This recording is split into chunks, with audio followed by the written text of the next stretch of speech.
ராஜபாளையம் தென் தமிழகத்தின் வறண்ட பூமி இது. இங்கு முட்கள் நிறைந்த கருவேலங்காடுகளும் சுட்டெரிக்கும் கோடை வெயிலும் மட்டுமே பேசுவதில்லை. தலைமுறைகள் தாண்டி ஒலிக்கும் ஒரு வீரத்தின் கதையும் இங்குள்ளது.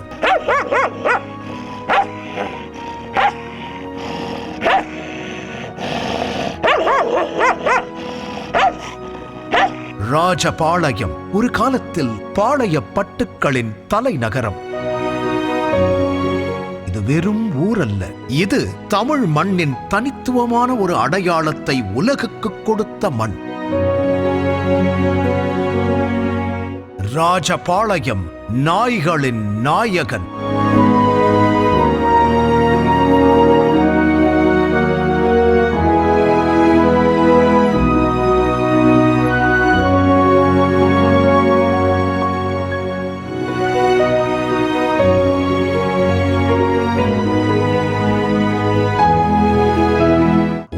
ராஜகம்பீர நாயின் பிறப்பிடம். வெள்ளை நிறம், செம்பு நிற கண்கள், சிலிர்க்கும் காதுகள், புலனாய்களுக்கே உரிய கம்பீரமான நடை.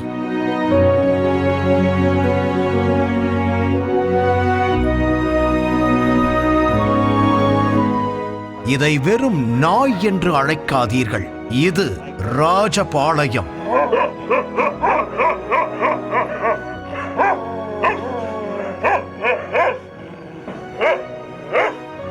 இந்த ஊர் பற்றி நமக்கு கிடைத்த வரலாறு ஆதாரம் சொல்வது, இந்த நாயின் வரலாறு குறைந்தது 300 ஆண்டுகள் பழமையானது.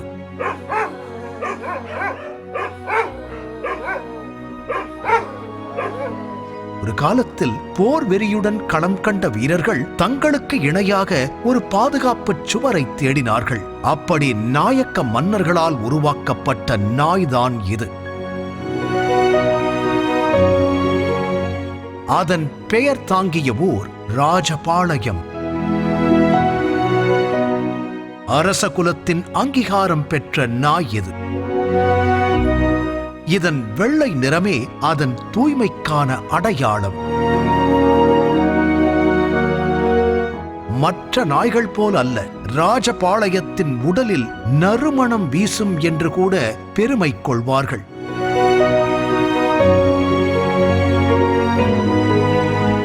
இதன் உயரம் 25 முதல் 30 இன்ச் வரை இருக்கும்.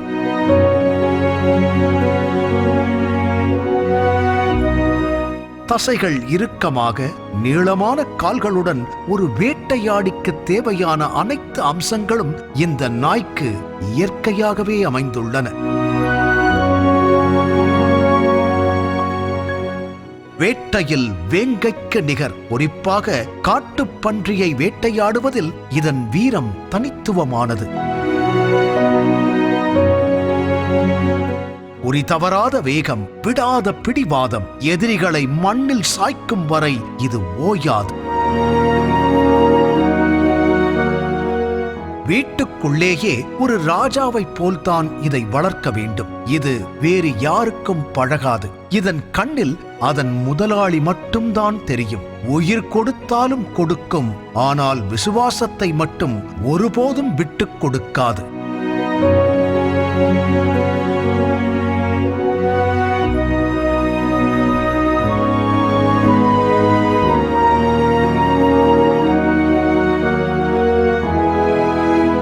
போர்க்களத்தில் கவசமணியாத வீரர்கள் இந்த நாய்கள். பீரங்கி குண்டுகளின் சத்தம், வாள் சண்டைகளின் நடுவே நாய்களும் பாளையக்காரர்களுக்கு பக்கபலமாக நின்றன.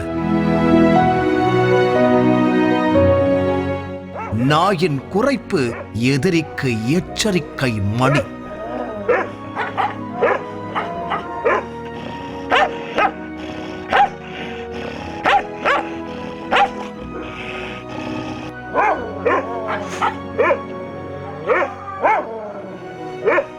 நாயக்கர் படை பிரிட்டிஷ் படையை சந்தித்த போது சண்டையின் முதல் அத்தியாயத்தை ஆரம்பித்ததே ராஜபாளையம் நாய்கள்தான் என்று வரலாற்று ஆய்வாளர்கள் கூறுகின்றனர்.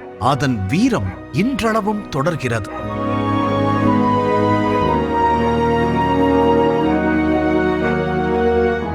இந்திய ராணுவம் மற்றும் BSF எல்லை பாதுகாப்பு படையில் ராஜபாளையம் நாய்களுக்கு முக்கிய பங்கு உண்டு. இந்திய தேசத்தின் பாதுகாப்பில் இந்த நாய்களும் ஒரு அங்கம். ராஜபாளையம் பண்ணைகள் அதன் புகழ்பெற்ற ராஜபாளையம் நாய்களுடன் மட்டும் நின்றுவிடவில்லை. இங்கே அதிவேக கன்னி மற்றும் திறமை வாய்ந்த சிப்பிப்பாறை போன்ற அரிய வகை சீப்பாரா நாய்களும் வளர்க்கப்படுகின்றன. இந்த சிறப்பு நாய்கள் நாட்டின் பல்வேறு மாநிலங்களில் உள்ள பெரிய வேட்டை பிரியர்களுக்கும் ஆர்வலர்களுக்கும் முறையாக பயிற்சி அளிக்கப்பட்டு விற்பனை செய்யப்படுகின்றன. இங்கு வீரத்திற்கும் கம்பீரத்திற்கும் பெயர் போன ராஜபாளையம் நாய்கள் வளர்க்கப்படுவதுடன் தமிழ்நாட்டின் மற்ற மதிப்புமிக்க பழங்குடி இனங்களான நீளமான கால்களைக் கொண்ட கன்னி மற்றும் கட்டுமஸ்தான சிப்பிப்பாறை போன்ற நாய்களும் தனி பண்ணைகளில் பராமரிக்கப்படுகின்றன.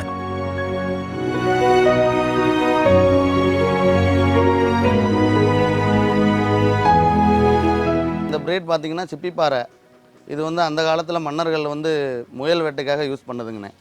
இப்போ அப்படியே அது மருவி வியாபாரத்துக்காக வளர்க்க ஆரம்பிச்சுக்கிட்டாங்கண்ணே.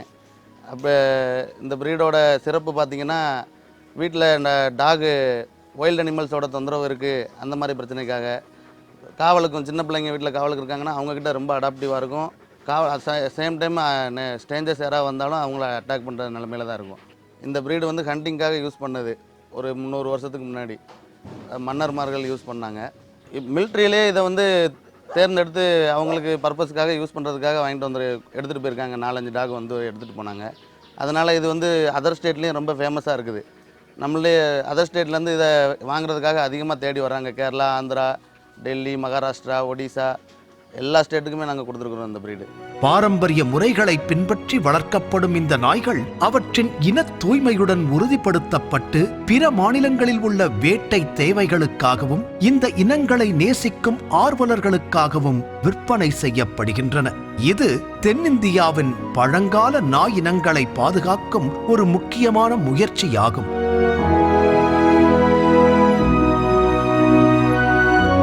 ராஜபாளையத்தில் வேட்டை நாய்களின் ரகசியம் என்ன?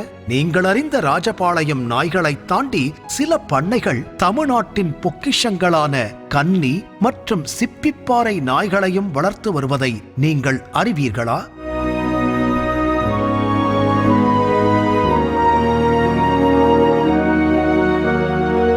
ராஜபாளையத்தில் வளர்க்கப்படும் இந்த பாரம்பரிய நாய்கள் எப்படி நாடு முழுவதும் உள்ள முக்கிய வேட்டைக்காரர்களுக்கும் தேர்ந்தெடுக்கும் உரிமைக்காரர்களுக்கும் சென்றடைகின்றன? ராஜபாளையம் நாயை வளர்ப்பது என்பது ஒரு கலை. இதன் வம்சாவளியை தூய்மையாக பேணுவதில் பல குடும்பங்கள் தங்களின் வாழ்க்கையையே அர்ப்பணித்துள்ளன.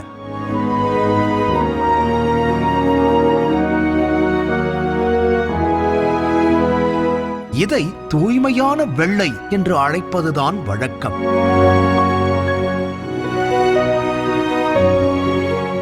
சாதாரண உணவு கிடையாது. சத்தான ராகி கஞ்சி, நாட்டுக்கோழி முட்டை, அசைவ உணவுகள். குறிப்பாக இதன் வளர்ச்சி பருவத்தில் உணவில் ஒரு ராஜபோகமே நிகழ்த்தப்படுகிறது.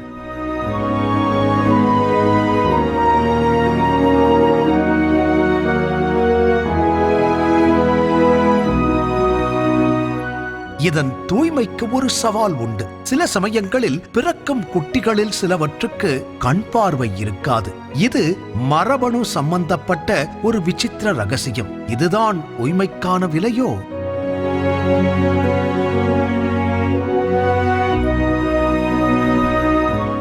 ராஜபாளையம் நாய்க்கு பயிற்சி அளிப்பது மிகவும் நுட்பமானது. பலத்தை விட பாசம்தான் இதன் மீது வேலை செய்யும்.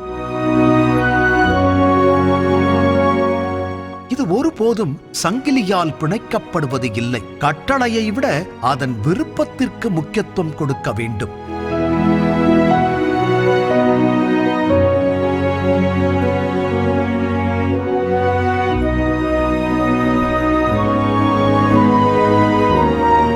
இதன் கண்களை பாருங்கள். அங்கே ஒரு ஆழ்ந்த சிந்தனை இருக்கும். இதன் பாசத்தை யாரும் அளவிட முடியாது. ஆனால் இதன் கோபத்தை யாராலும் நெருங்க முடியாது.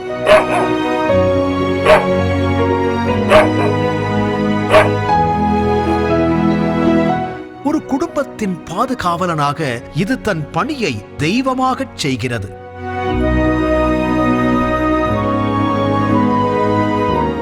பாதுகாப்பின் தலைநகரம் திண்டுக்கல் பூட்டு என்றால் வீட்டின் உயிருள்ள பாதுகாப்பு சுவர் ராஜபாளையம் நாய். இரண்டும் இணைந்தால் திருடனுக்கு சிம்ம சொப்பனம்தான்.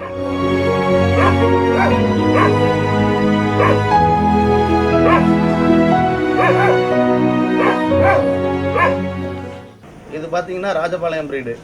இதோட இது வந்து எங்கள் ஊருக்கு இது ஃபேமஸான பிரீடு. இது அந்த மன்னர்கள் வந்து இதை போருக்காண்டி யூஸ் பண்ணியிருக்கிறாங்க. யூஸ் பண்ணுறப்ப இப்போ அதுவும் சொல்லப்படுது அப்படி. அதனால் இப்போ இதை நிறைய பேர் வளர்க்குற வீட்டு காவலுக்காக யூஸ் பண்ணுறதுக்கு விரும்புகிறாங்க. அது இதுவும் அதர் ஸ்டேட்லேருந்து அதிகமாக வாங்குறாங்க. கேரளாலேருந்து ரொம்ப அதிகமாக அதை வந்து வாங்கிட்டு போகிறாங்க. இந்த பிரீடு பார்த்தீங்கன்னா ரொம்ப ஓனர் ஃப்ரெண்ட்லி. வீட்டில் யார் வந்தாலும் உள்ளே அலோவ் பண்ணாது. நம்மள்ட்ட யாரையுமே கை வாங்கி பேசக்கூடாது. வீட்டுக்குள்ளே யாராவது ஸ்ட்ரேஞ்சர்ஸ் வந்து நம்மள்ட்ட சின்ன குழந்தைங்கள்ட்ட யார்ட்டையோ கையை நீட்டி பேசவே முடியாது. கண்டிப்பாக அட்டாக் பண்ணிடும் அவங்கள. பிரிட்டிஷ் ஆட்சியாளர்கள் வந்தபோது வேட்டையாடும் கலை குறைந்தது. வெளிநாட்டு நாய்களின் ஆதிக்கம் அதிகரித்தது. ராஜபாளையத்தின் நாயின் மதிப்பு மெல்ல மெல்ல மங்கத் தொடங்கியது. இதுவே அழிவின் ஆரம்பம். ஒரு காலத்தில் ஆயிரக்கணக்கில் இருந்த ராஜபாளையம் நாய்கள் இன்று வெறும் நூற்றுக்கணக்கில் சுருங்கிவிட்டது.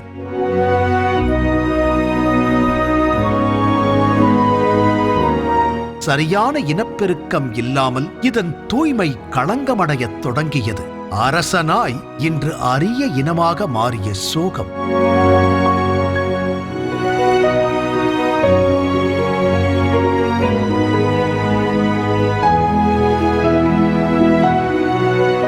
மண்ணின் பாரம்பரியத்தை மீட்டெடுக்கும் யுத்தம் தொடங்கிவிட்டது. தமிழக அரசு இதன் மீதான விழிப்புணர்வை ஏற்படுத்தி வருகிறது.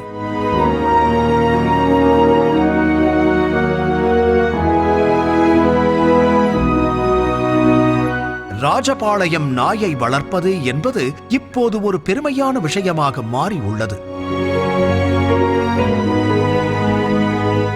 அழிவிலிருந்து ஒரு இனம் மீண்டு எழும் வரலாறு. ராஜபாளையம் நாய் என்பது வெறும் விலங்கு அல்ல, இது ஊரின் பாரம்பரியம், ஒரு கலாச்சாரத்தின் சின்னம். இது பற்றிய பாடல்கள், நாட்டார் கதைகள் மற்றும் ஓவியங்களில் இந்த நாயின் வீரம் போற்றப்படுகிறது. நாய்கள் இல்லாத வீடு வீடு இல்லை என்று சொல்வார்கள். ஆனால் ராஜபாளையம் நாய்கள் இல்லாத ராஜபாளையம் கிராமமே இல்லை என்பதுதான் உண்மை.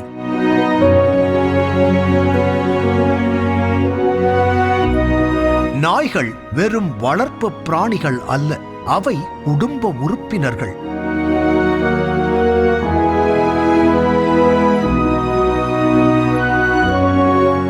இன்று இதன் பெருமை உலகறியத் தொடங்கியுள்ளது. சர்வதேச தர நிர்ணயத்தில் ராஜபாளையம் நாய்க்கு தனி இடம் உண்டு.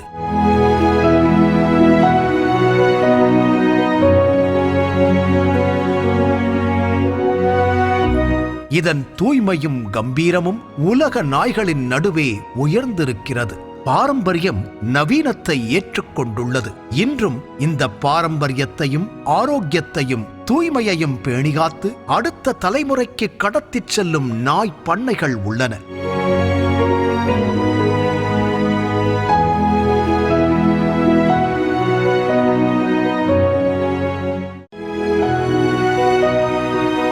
முன்னர் வேட்டையாடிய நாய் இன்று வீட்டை பாதுகாக்கும் தெய்வம். ராஜபாளையம் நாய் இருக்கும் வீட்டை திருடன் ஒருபோதும் நெருங்க மாட்டான் என்ற பயம் இன்றும் நிலவுகிறது. அதன் குறைப்புக்கே ஒரு வரலாறு உண்டு.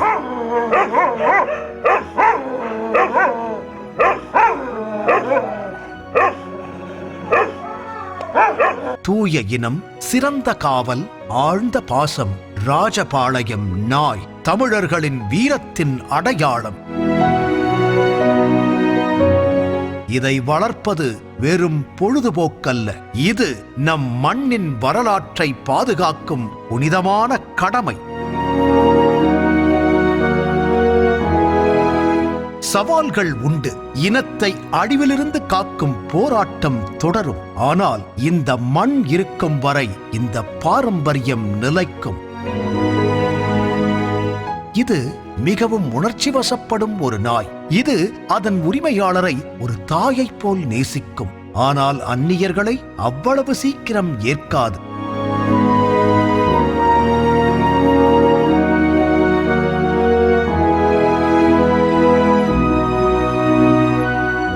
இது ஒருவர் நாய், ஒன் மேன் டாக் என்று அழைக்கப்படுகிறது. இதன் வேகம் எவ்வளவு உள்ளதோ அதே அளவு விசுவாசம் உள்ளது.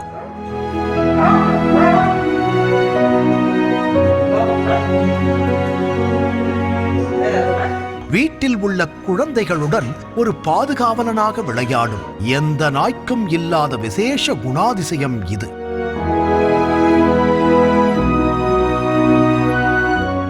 அரசகுல நாய் சத்தம் போடாது. சைகை மொழியில் பேச்சு கேட்பதுதான் இதன் தனித்துவம்.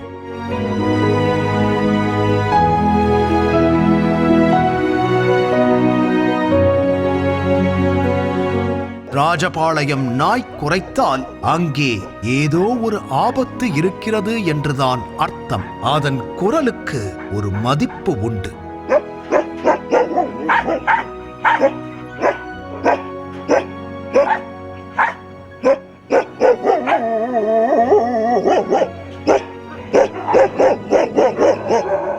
சார், மற்ற நாய்கள் அப்படின்னு பார்த்தீங்கன்னா, இப்போ நாட்டின நாய்கள் அப்படின்னு போனீங்கன்னா, நம்ம தமிழ்நாட்டில் பதிவுப்பட்ட நாட்டின நாய்கள் 4 இருக்குது. ராஜபாளையம், கன்னி, சிப்பிப்பாறை, கோம்பைன்னு இருக்குது. ஸோ மற்ற நாயை நீங்கள் கம்பேர் பண்ணும்போது, இப்போ நாட்டு நாய் நார்மலாக தெருவில் ஸ்ட்ரே டாக்ஸ்னு சொல்லுவாங்க, அந்த டாகுக்கும் நம்ம டாகுக்கும் என்ன வித்தியாசம் அப்படின்னா, ப்ரீடு கேரக்டர் தான். இப்போ ராஜபாளையம் பார்த்தீங்க அப்படின்னா வெள்ளை நிற தோற்றம் இருக்கும், மில்கி ஒயிட்னு சொல்லுவாங்க. வெள்ளை நிற தோற்றம் இருக்கும். மூக்கு பகுதியில் வந்து ரோஸ் கலரில் இருக்கும், கால் பகுதியிலலாம் ரோஸ் கலரில் இருக்கும். கண்ணெலாம் பார்த்தீங்கன்னா நல்லா அந்த பிங்கிஷ் ஐஸ் இருக்கும், உங்களுக்கு கோல்டன் ஐஸ்ன்னு சொல்லுவாங்க, அந்த மாதிரி இருக்கும். ப்ளூயிஷ் ஐஸும் வந்து ராஜபாளையமில் இருக்கும். மெயினாக வந்து பார்த்திங்கன்னா ராஜபாளையமில் 2 குறைபாடுகள் சொல்லுவாங்க. ஒன்று வந்து செவி வந்து கேட்காது, காது கேட்காது. சில டைம் மட்டும் பிளைண்ட்னஸ், ரேராக பிளைண்ட்னஸ். மெயினாக வந்து செவி குறைபாடு வரும், இந்த கேட்குற தன்மை வந்து இருக்காது. என்னன்னு பார்த்தீங்கன்னா இன்ப்ரீடிங்னு சொல்லுவாங்க. இப்போ வந்து ஒரு குட்டி போடுது அப்படின்னா அந்த வர்ற குட்டியை தாய்ட்டையோ தகப்பட்டையோ மேட் பண்ணி ஒரு குட்டி எடுப்பாங்க, அது இன்ப்ரீடிங்னு சொல்லுவாங்க. அந்த இன்ப்ரீடிங் அதிக சிவியர் ஆச்சு அப்படின்னா பிறக்கிற குட்டி வந்து காது கேட்காத மாதிரி ஆயிரும். ஸோ இது ஒரு குறைபாடுன்னு சொல்லுவாங்க. இதை மட்டும் நம்ம செக் பண்ணி நம்ம பெட்டை இது பண்ணணும். மற்றபடி நம்ம ராஜபாளையம் நாயை பொறுத்தவரைய வெண்மை நிற தோற்றம், இந்த மூக்கு பகுதியில் வந்து பிங்க் கலரில் இருக்கிறது, கால் பாதங்கள் பிங்க் கலரில் இருக்கும், உங்களுக்கு ஐஸ் வந்து கோல்டன் ஐஸ் இருக்கும். இதுதான் வந்து மெயினாக நம்ம ராஜபாளையம் டாகுக்குள்ள கேரக்டர். இந்த இனத்தை வந்து நாயக் மன்னர்கள், நாயக் கிங்ஸ்ன்னு சொல்லுவாங்க. அந்த நாயக் கிங்ஸ் தான் வந்து இந்த இனத்தை வந்து பெருக்குனதில் ஒரு முக்கியமான பங்கு இருக்குது. ஸோ அவங்க மூலமாக வந்து அப்படியே வந்து தொட்டு வந்து அதுக்கடுத்து போரில் பிரிட்டிஷ்க்கு எதிராக போர்லலாம் யூஸ் பண்ணியிருக்காங்க. எதுக்கு இது போரில் யூஸ் பண்ணாங்க அப்படின்னு பார்த்தீங்கன்னா, இதோட உடல் திறனும் அந்த வேகமும் தான் வந்து இதை போருக்கு யூஸ் பண்ணணும் அப்படின்னு அந்த மன்னர்களுக்கு தோன்றி இருக்கு. ஸோ அது அப்படியே இன்னமும் அந்த பிரீடோட கேரக்டர் அப்படியே தொட்டு வந்துகிட்டு இருக்கு. ராஜபாளையம் நாய் இன்று உலக வரைபடத்தில் இடம்பெறத் தொடங்கியுள்ளது. இதன் தூய்மையும் விசுவாசமும் சர்வதேச நாய் பிரியர்களை கவர்ந்துள்ளது. இன்று ஒரு தூய ராஜபாளையம் நாய்க்குட்டிக்கு இருக்கும் தேவை அதிகமாக உள்ளது. ஒரு காலத்தில் வெறும் ரூபாய் 100க்கு கிடைத்த நாய் இன்று ரூபாய் 50,000 தாண்டி விற்கப்படுகிறது. விலை உயர்வுக்கு காரணம் அதன் வீரம், தூய்மை.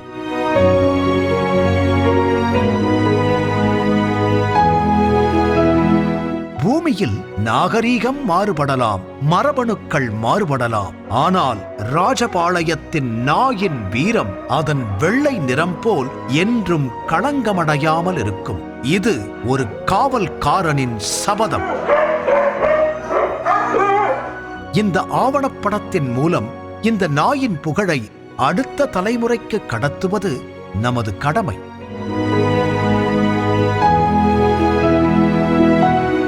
திண்டுக்கல் பூட்டின் உறுதி, ராஜபாளையம் நாயின் வீரம், இவை வெறும் பொருட்களோ விலங்குகளோ அல்ல. இவை நம் தமிழ் மண்ணின் அசைக்க முடியாத பெருமை.